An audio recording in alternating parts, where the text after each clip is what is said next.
Our latest project took us to Orange County, which was perfect because that's where Studio McGee got its start and where our shop is. So we're going to take you through our OC ranch remodel.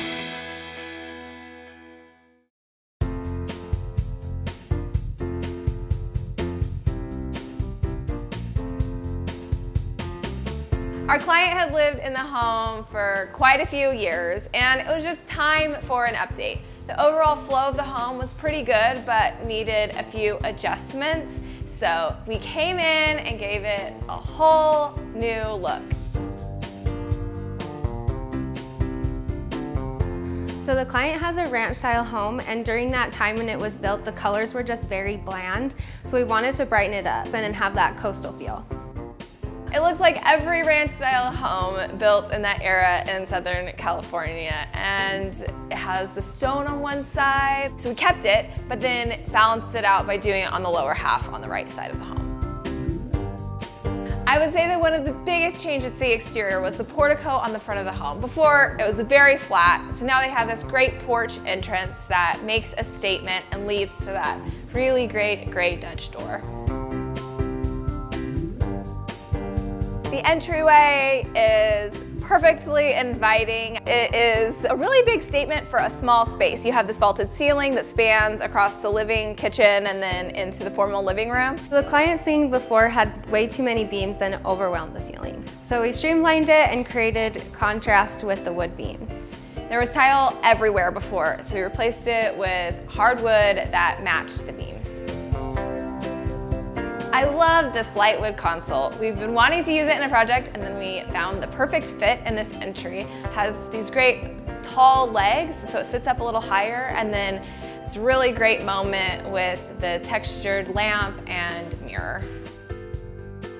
We did a bold vintage rug on the floor and these cute decorative bells on the wall. And then you look up and you see all of these kind of soft tones with a good contrast on the ceiling with this iron lantern. One of my favorite parts in the home is the Dutch door when you first walk in. I love a Dutch door. It's just perfect, especially in California, to let that good weather in.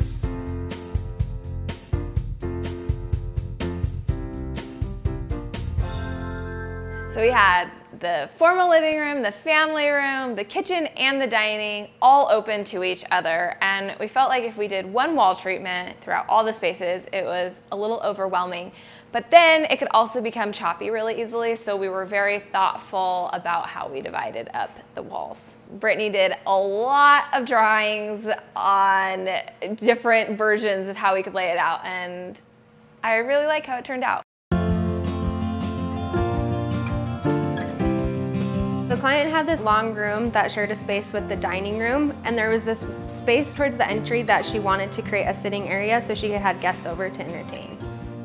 I think the sitting area is a great overflow space when entertaining because, of course, people will be sitting at the dining table, kind of walking around, talking, and you can still feel like you're part of the group sitting down, but it is a great conversation area.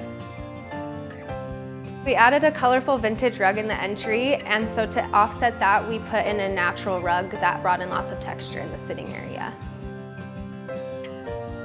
We couldn't fit another big lounge chair on the opposite side of the sofa, but a stool is a really great versatile piece that you can move around a room, use as extra seating, put your feet up, and it creates a really great moment with the stacked artwork.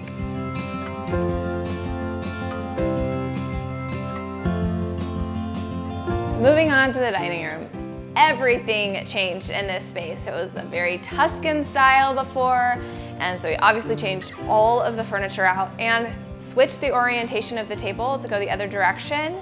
And we even closed off the door that led into the kitchen and shifted it over so that we had a nice opening between all of the spaces. It is a formal dining room, and our clients' kids are grown, and so we were able to do fully upholstered chairs everywhere, which is a nice change for us.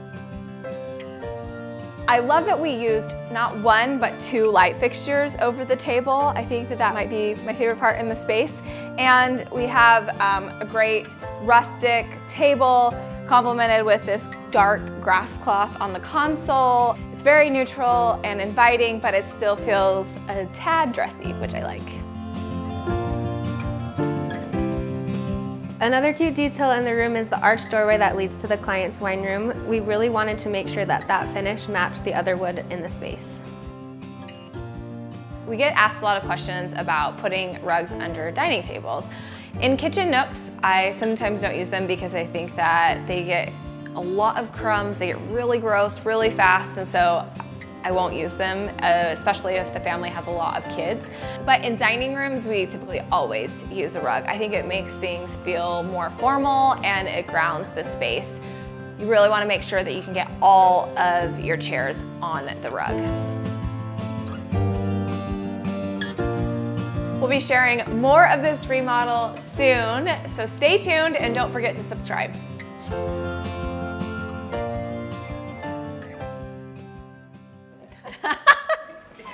You did it! Yay! So their fireplace before... I'm on my phone, just a second.